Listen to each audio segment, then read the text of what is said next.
I'm too nostalgic, I'll admit it. We graduated 4 months ago. What can you possibly be nostalgic for? I'm nostalgic for conversations I had yesterday.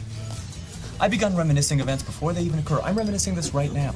I can't go to the bar because I've already looked back in it in my memory, and I didn't have a good time.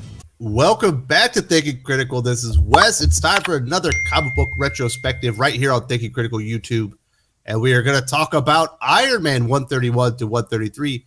And also, as always with me is my good friend, Joe Corallo, award-winning editor, comic book writer. How you doing, Joe? I'm all right, Wes. How are you? I'm doing fantastic. Also with us is lifelong comic book reader, the man so cool they call him the Breen, the voice of the voiceless, the comic book hoarder himself, Eric Breen. How you doing? I need more impressive credits. I'm doing well. Listen, I work with what I got. You know what I mean? I know that's a me problem. I get that. So we're finally going to do a David Michelinie story. I think we haven't done this before, right, Joe? We've only talked about him around other comic books, right? Yeah, same thing with Bob Layton because we did some Denny Iron Man, which is really good stuff. Some of the best, arguably the best, but I think a lot of people out there associate, like when they think Iron Man, think David Michelinie and Bob Layton. A lot of that's because they had two runs, non-consecutive runs, but so they really made an impact on Iron Man. So we've been doing these for a while, and it's like we haven't touched this yet. We should really get on that. Absolutely. This is a lot of fun. This is what it's kind of like fan service. You finally get two big time characters together for a big epic battle. This time it will be Iron Man versus Hulk in the pages of Iron Man 131 to 133. David Michelinie, Bob Layton, also Jerry Bingham is the penciler here. This is released between February and April of 1980. We also have Scott Lang, Ant-Man in support. You know what's fun about this, Brain? I actually went back and I was reading it. I went through like the letters pages. I don't always have time to do it, but this time I did. And there's like a letter in the first issue from Joe Duffy, who would have been working at Marvel at this time. There's like a little inside joke, and the editor came back and was saying that's against Jim Shooter's policy and all this stuff. It was actually pretty funny. Yeah, there's been, if you read enough letters pages of old comics, there's a ton of them in there from people that went on to be comic pros. Yeah, I didn't notice that there was one in there from, because I'm reading it from with an omnibus, so I probably have the letters page in there. I didn't notice that. Yeah, obviously the most famous one I know of is Roy Thomas. I think in Fantastic Four #4, wrote two letters pages. Obviously ended up being the protege of Stan Lee. There's Avengers 15. I think has a letter from George R. Martin before he even had the second R. Oh, yes. Yeah, he showed up in a few Fantastic Four issue letter pages, too. You'll also see a lot of, you'll see Jim Shooter show up early on in some letters pages. You'll see Don McGregor used to write in a lot before he worked there. It's really interesting stuff. And then I believe in the letters pages for Batman Year One of the early, it might have been the third issue of it. So that would have been 40. Yeah. Anyway, it was like a letter from Alex Toth talking about how much he really liked David Mazzucchelli's art. Wow. So, I like that stuff. It's nowadays you can go back and look at the message boards, from maybe the late 90s, the early double aughts, and you'll see that's where these creators came from. But before that, you can see where a lot of these, and they're not just nobodies. These are all-time great comic book writers and artists that were, so enthralled with the medium and the hobby that they're writing in there and getting their opinions out there. Yeah. Oh, you know what? One of the best ones was Dave Cockrum, and I believe this was in Fantastic Four, wrote in about how much he liked Fantastic Four. And in that letter, no joke, look it up. I'm blanking on which issue it is. Dave Cockrum goes, and I also started picking up this book you guys just put out, X-Men. And it's really this is a really cool team. I like what you're doing with this. Got potential. Yeah. Might like to work on that when I get older. So always like kind of seeing stuff like this. Now, Breed, you would have picked this up off the shelf and read it. I wouldn't have. I would have been reading age yet. I think I would have only been 2 years old. So you're a little bit older, but you would have got the wonderful experience of actually getting to pull these off the spinner rack and get to read them in your room, maybe with a flashlight underneath the blankets. That would have been great. I think I was already past the age where I had to hide them from people. So I probably got to read them with the lights on. Breed's like cracking a cold one. There's silver bullet as he's reading some Iron Man.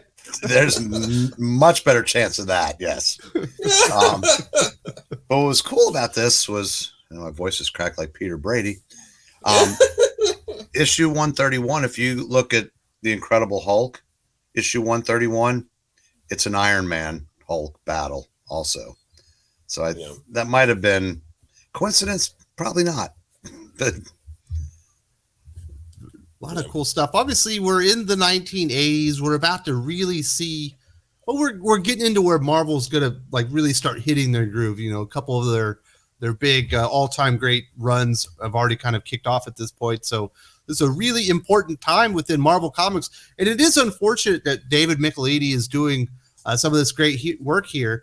Certainly, people know who he is, but he does end up being kind of underappreciated, Joe, just because of the amount of greatness surrounding the great things he's doing. Oh, yeah, no. I mean, David started off doing some things over at DC and quickly moved over to Marvel doing, these two different runs on Iron Man, doing, Amazing Spider-Man, obviously overshadowed by Todd McFarlane on the art. And then after that was, Eric Larson. So he ended up working with a lot of really big, artists, working with Mark Bagley after that. And Mark Bagley's probably the artist, and like anyone under the age of probably 40 associates, pretty heavily with Mark Bagley with Spider-Man. That's what your T-shirts are. That's what your lunch pails and stuff are. It's all his art.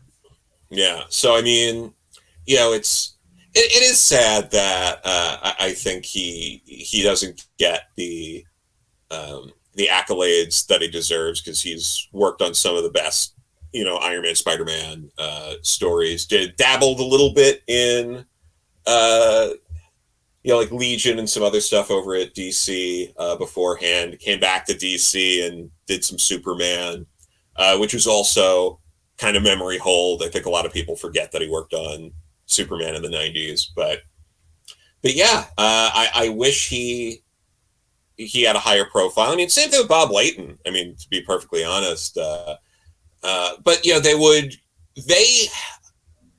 David and Bob had a better relationship with Jim Shooter than most. I don't know exactly why, but whatever it was, they ended up having this really good relationship with him, because they were also some of the creators that then left and went to work with Jim at, Valiant. Mm-hmm. So it's interesting seeing how that all kind of played out. But like when you look at this stuff, I mean, it makes sense. These are very clearly told stories. They don't. Yeah, I don't know. I'm just going to keep babbling about how much I appreciate David and Bob. So we might as well. Well, I do want to say this before we move into the actual details, Breed. So when we have these big superhero battles, everyone thinks of like Thor versus Hulk and whatnot. They're still a treat at this point. They happen, but they didn't happen all that often, where you seem to get these things happen quite. It seems like the team ups in the battles happen a lot more in comic books today. So like when something like this happens and you see Iron Man and a Hulk on the cover and it says they're going to fight, it would have been must read stuff. You're right about it being more commonplace today, because in these days, the books had supporting casts, they had subplots, they had all the things that are gone pretty much from modern comics. Because if you were a fan of a particular title, you became immersed in that book's own little world. And yes, they were all part of a connected universe. But when characters did cross over, it did mean more, because you're right, it didn't happen as often. nowadays that's all there is, because if a book doesn't have supporting cast or subplots, it's all hitting you over the head. So yeah, it's nothing for a Thor Hulk battle to happen 2 or 3 times a year, because that seems to be what they think the people want today. But what made these work better is like how also they had to keep in mind what the characters were doing in their own books.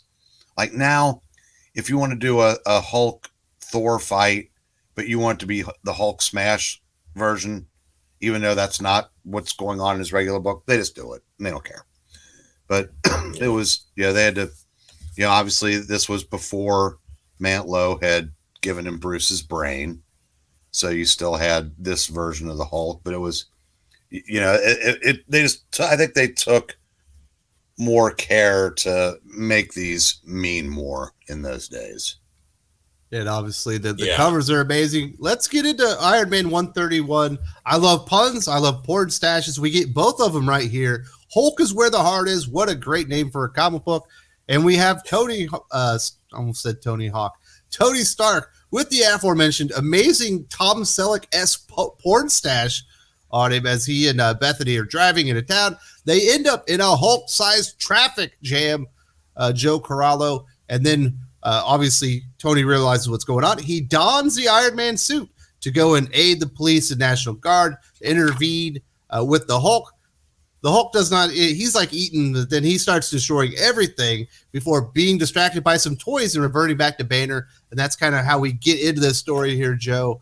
A fantastic way. You get some action, you get a great mustache, and you get to see the heroes in action just for a little taste before we really get into it later. No, for sure. And I mean, I have been stuck in, Long Island Expressway traffic before. So let me tell you, it's no joke.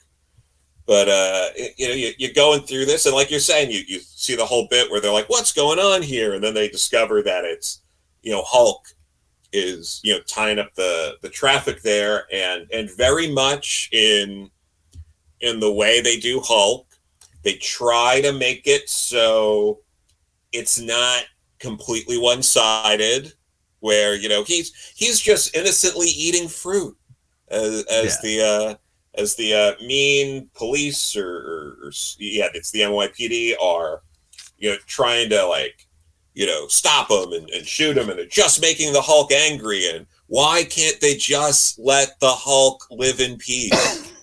How many issues are we in of the Hulk where he's just let him live in peace?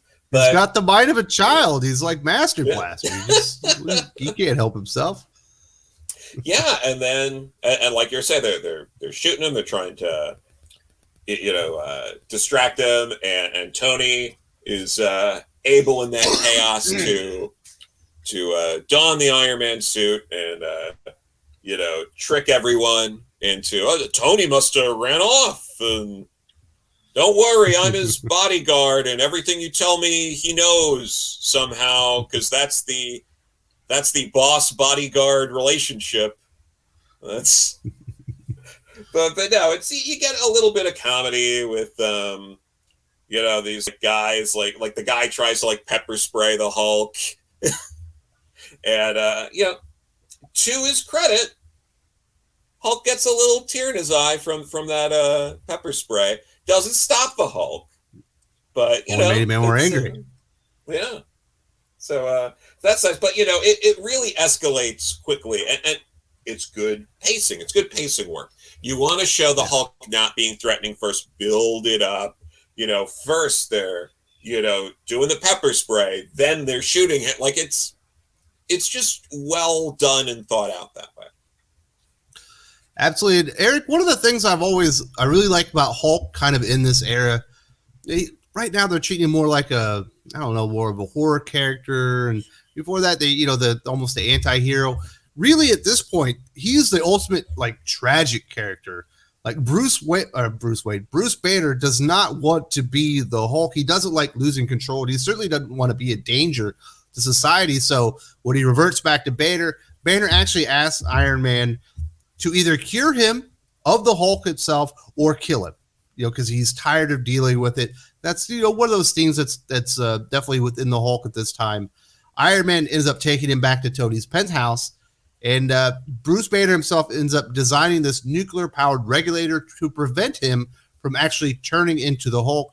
And we have Scott Lang and Erica Sondheim, who are going to be with us throughout this story, end up implanting this device into Banner's chest to prevent him from being the Hulk. So it makes sense. And we've got our story going in there. And I don't know. He is like the kind of the saddest hero ever, isn't he? Yeah, it's interesting. In these days, the Hulk that would guest star in other books tended to have a more fatalistic view of his plight than he did in his own. But one thing we can't gloss over, the opening scene, the blatant product placement when the Hulk and the little boy sit down to play and he hands him a Croyer and he'll be Baron Karza, characters from the Micronauts that Marvel had just launched as a comic. So that was, I thought that was very clever of them to slip that in. Certainly better than what I saw in those Transformers movies. The worst product placement ever. No, that's sure. I thought that was this, and there's another little gag in this one. Mrs. Arbogast goes to take Tony his coffee, and it turns out to be Bruce Banner. She goes, "You're that guy that always turns into the," and she runs out and, "Mr. Stark, you've got the Hulk in there." He goes, "I know, he's my guest." And she goes, "Oh, well, I guess I better put on more coffee. You never know when Galactus might drop by for brunch." Yeah, that was I love that bit. And that's a perfect. I mean, there's such a Mrs. Arbogast thing to say, because she's one of the better. There's that little bit there. I love that long panel of Iron Man getting punched or thrown right through those cars into the truck there. Scrish, splish, crish, blonk. And that's another thing we lament the lack of supporting casts in modern comics. They said, I made the joke about that being a Mrs. Arbogast thing to say, but she was.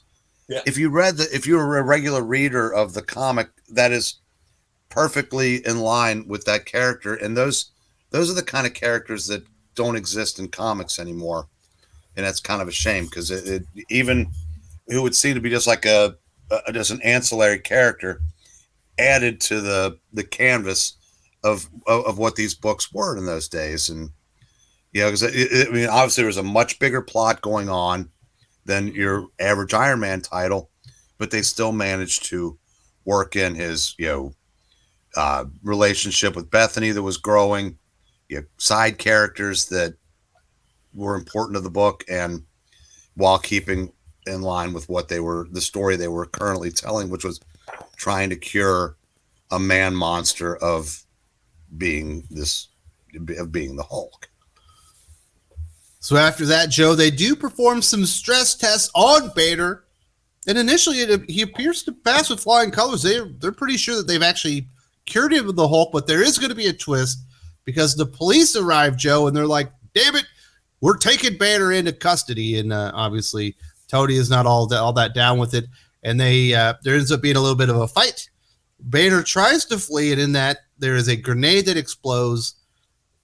And this is my favorite panel of this book. Mm-hmm. It's Banner doesn't turn into the Hulk physically, but he does take on his persona or his personality. So he's standing there. He's got like the ripped shorts and everything, but he's still Bruce Banner, but he's staying Hulk smash. I loved it. No, I do too. It's gorgeous. It's haunting right there. It's so the whole page too, just like the silhouette and the smoke leading up to it. Iron Man, it can't be, like, it's that whole page. It really elevates the story a lot, because this issue starts a lot more laid back, in the sense like, oh, we're in a traffic jam. It's the Hulk, and the Hulk isn't like raging yet. So there's still like, maybe we're going to figure out how to do this without it escalating too much, slowly escalating it. And then by the end, having this really haunting imagery. Like, it's really well executed. Absolutely. So that was a gorgeous page. Really enjoy that. So it's a hot opener is what we call it, Eric Breen, in the business. That gets us into Iron Man 132, The Man Who Would Be Hulk. So we've got some more puns going on. I absolutely approve of that.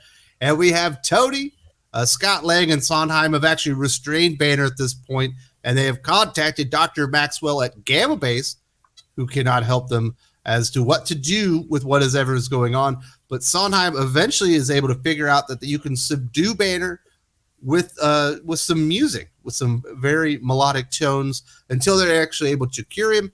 And then we also see a mysterious figure that I don't think really plays into this story as much, that says that they're actually sending in the Unicorn to test Iron Man, and that this figure actually intends to destroy Iron Man himself. Yes, a subplot. It was. Dun, dun, dun. If you don't keep reading, you're not going to know who that is. That's right. No, it's very interesting in this story, the way they figure out why what they didn't work, and the basically the two factors. And I'm not sure if I'm jumping ahead in the story, but when they try to cure or using the radiation they use on a guy that's just full of gamma radiation, the two clashed, and how they were able to cure the physical properties of the Hulk, but not the mental that was a part of Bruce Banner's psyche, which is why we got, Banner will smash at the end of the issue before that. I thought those were, pretty, good explanations for why what was happening was happening. Yeah, absolutely. And obviously he does turn, and Tony starts realizing that the Banner's gamma rays are actually feeding into the device in his chest, and it's actually absorbing more radiation. So the downfall here, Breen, is instead of preventing him from turning into Hulk, now it's going to prevent him from going back to Banner. Yeah, what a conundrum. Yeah, Whoopsie. now they got to figure out a way to fix that, or obviously that's going to, it'll get what Banner wanted. It's going to kill him if they can't fix it, but that's nothing that anybody other than Banner in a moment of despair wants. So now they've got to figure out a way to undo what they've done. Absolutely. It's going to be all force here, Joe Corallo. This is the really big fight. This thing is action-packed, balls to the wall on the second half of this comic book as Tony dons the Iron Man suit again. Initially, he attempts to negotiate with Hulk. That is not going to work here. The Hulk is looking for a fight. So Tony lures him away from the crowds onto a dock. He attempts to trick the Hulk and kind of knock out the dock and get him in the water. It does not work. He ends up on an airfield. And as he's destroyed the airfield, he actually blows something up. There you go. Mindless Hulk can't stop from exploding on himself. And he is momentarily stunned. And this is where we get it.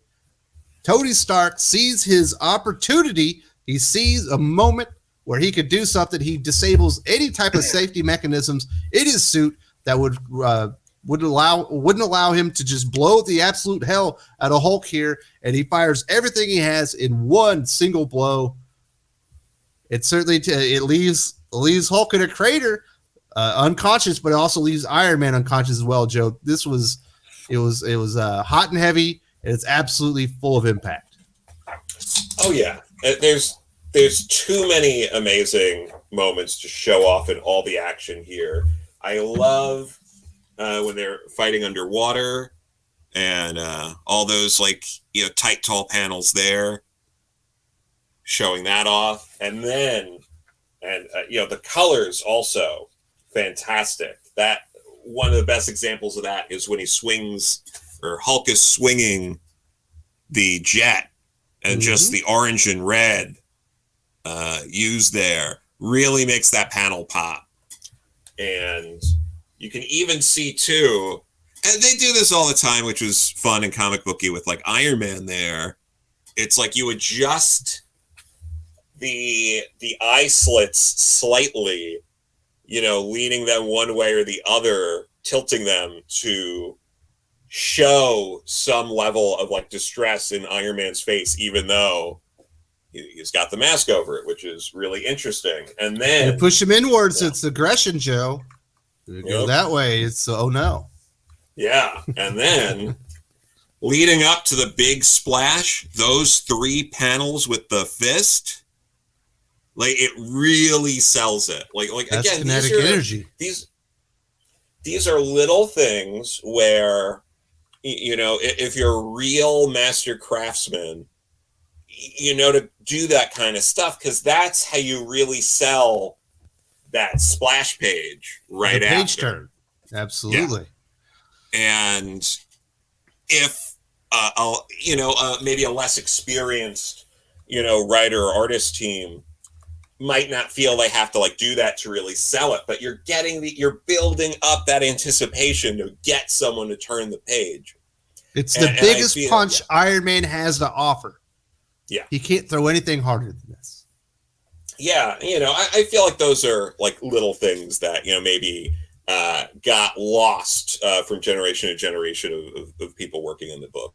Oh, it's still there, but now you'll get that decompressed storytelling, and they'll take 4 panels like that to show somebody going from one floor to another on an elevator.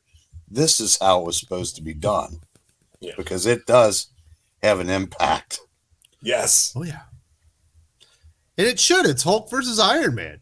You know what I mean? And he's trying to knock him out. You have to hit him with the biggest punch you got. So that was all very, very exciting stuff. That gets us into the final, and this is almost like a prologue here, Breen, because the fight is over. There's no more fighting between Hulk and Iron Man within Iron Man 133 as they're wrapping this up. This one is called The Hero Within. Tony, he cannot move within his armor, but he is able to communicate with Sondheim, and he's able to direct them to remove the device from Hulk's chest while he's out. Obviously, that is a problem. Let's undo what we have done. Fortunately, Scott Lang is there. He becomes Ant-Man. He enters Tony's armor. This is easily the best part of this comic book. I love it when you can get an Ant-Man or any type of character like that to go into like an armor or a body and stuff. I always think those pages look amazing. He goes in there. He starts reattaching and fixing everything that's broken within the armor, reviving Iron Man, and then we see Ant-Man depart as Iron Man returns to being Tony Stark. Okay, the one thing about this book is that if you had been around in these days, and actually even farther back than myself, this is sort of like an unofficial third part of a trilogy that started in Avengers 93 when Hank Pym had to go into the body of the Vision to repair him. Mm-hmm. Awesome. Second part would have been Avengers 140 when the Vision returned the favor for Hank Pym, who was growing out of control and had gotten to like 160 feet. And this is the third part. So it's like, you know, what would happen if somebody ever had to go fix Iron Man's armor? So I thought that was to me the neatest part of the story, because I'd read both of those other 2 stories by this time. And so I thought, yeah, this makes sense. Why didn't anybody ever think to do that before, when the Vision story at this point was 9 years old? Yeah. So it was very cool that they, you know, found a way to work that into a story. That this is not the third part. I mean, I remember, you know, when I bought this in 1980, this was not the way I expected the third part, because I'm expecting another Iron Man Hulk battle. But it makes sense not to have one, because how do you top Iron Man finally? It's like when, you know, the Thing, you never could definitively defeat the Hulk, or Doctor Doom's losses were so few and far between. So that it would have been anticlimactic to have them fight again. This made perfect sense as a way to end this story. Absolutely. I couldn't agree more, because we see that after this, Tony has discovered that Sondheim has successfully removed the device from Hulk's chest, which is something that they absolutely needed to do. But they still need to keep Banner out of police custody, Joe. They are interfering with police matters, but it makes sense. You know, Bruce Banner is a friend, and they said that they were going to help him. And obviously the chest device did not work. So Tony, the device is a plan. He ends up switching Banner's clothes with a janitor's jumpsuit. So Banner's clothes are on the janitor. He's wearing the jumpsuit, and Rhodey smuggles Banner off-site, and it starts taking him out west. for another adventure. And this is good stuff. It's a great encounter, and it's a satisfying ending. Obviously, the work is not done. Yeah, but no, I mean, all these panels, obviously when we talk about like Hank Pym and the Vision, when Neil Adams was drawing that, it doesn't hit those high marks, but it's still very interesting. Just this whole adventure, all within Iron Man's suit, the struggle of making sure he's getting enough oxygen and all of that. Like it really, it's a great way to build up the tension, do all this stuff, and it's not the fate of the Earth. It's not the fate of all reality. It's not the fate of every reality. It's none of that stuff. It's a very, you can have these strong stakes and have people really invested without it escalating to that point. And I wish we would see some more of that. But yeah, it's great just watching, Scott Lang have to jump around, avoid all of the hazards and safety precautions within the suit, to then, jumpstart, Iron Man there. It's so, it's really cool to see. It's a cool, sort of like warm down kind of story, or like cool down story of just like, all right, folks, we had a lot of fun, craziness. We still got to do that, but the stakes are going to be a little different. And then, we're going to wrap this up and sort of see where things go for everyone. It's a way to do this with that, and it doesn't feel like a decompressed story. Yeah. Absolutely. You got the big fight. You got the really cool scene with Ant-Man within the armor, and you got them sneaking Bruce out. It makes sense, because otherwise the police would be all over him, because he has just been knocked out quite successfully by Iron Man, and is certainly in a vulnerable state right here, Joe. Oh yeah, no, it's so it's interesting. So it's a nice way to wrap a story like this up, and it's great. Like, maybe these kind of crossovers are interesting, because too often a crossover is something like a fight between Iron Man and the Hulk. But here they end it in a way where maybe if you're not reading the Hulk, they did something really interesting with the Hulk in this story, and now Bruce Banner is, off doing something else. So maybe if you weren't reading Hulk now, you actually might be interested in picking it up if you were only reading Iron Man. Because you're like, I got this. Yeah, it's like, I got this story. I got to know Hulk a little better. There was an interesting thing there with the whole implant to stop him from being like that whole bit. And now he's off going to do something like, I think I might want to check out what he's up to. Like, it felt more organic doing it this way. So it's a lot of fun. Eric, so if people are reading this and they don't have maybe access to the single issues out there or any reprints, or is this an indie trades or omnibus that people need to know about? They're interested in reading this Iron Man versus Hulk story? Real quick before I answer that. No, I was going to say, I'm out of line. No. Say, some Joe touched on about the stakes of the story. When you think about it, I said, has any story ever had a greater impact than Spider-Man 33, when he basically lifts like half a building off of himself? The stakes in that was to save one person, his aunt. But that had more impact than any story you read today where they're fighting for an entire galaxy, because that's something that comics used to be so good at. Like this, and where I'm going with that, in this story, the stakes were first for the life of Bruce Banner, and then for the life of Tony Stark. So just two individuals, but man, it carried some weight throughout this story. And that's what makes, again, Joe hits another home run suggesting this, because what seems just like a regular 3-part story really does, have an impact.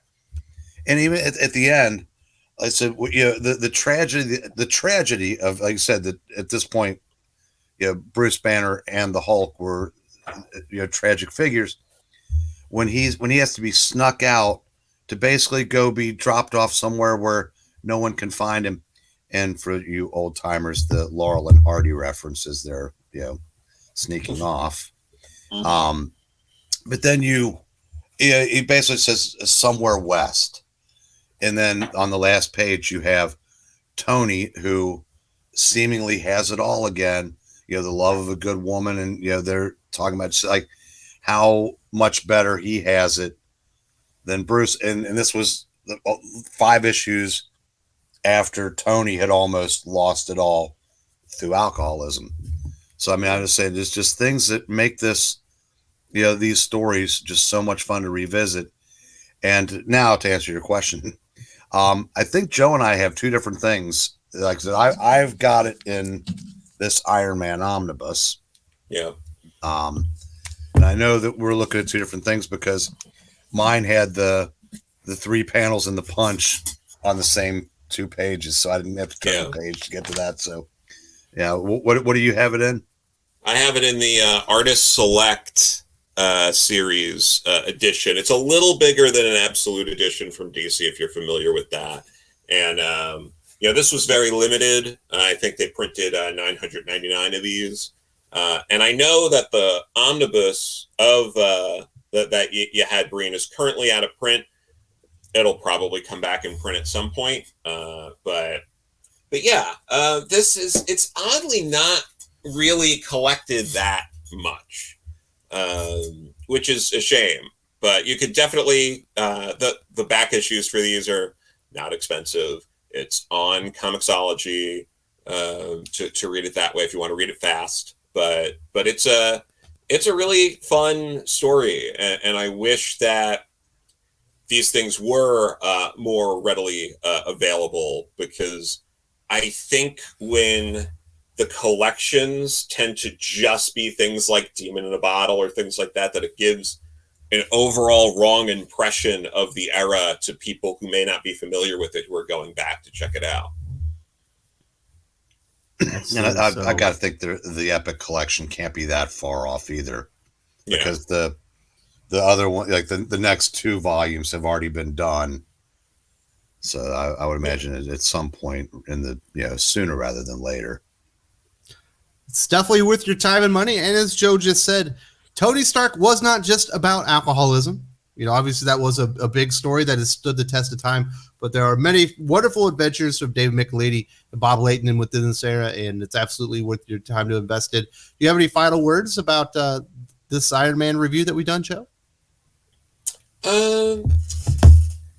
Too much, other than at the same time this was coming out, I believe Captain America 242 came out, and on the cover, Cap is also punching Iron Man. So the early 80s were a rough time for Iron Man. Everyone's beating his butt. All right, Bree, do you have any final words for the viewers before we sign off?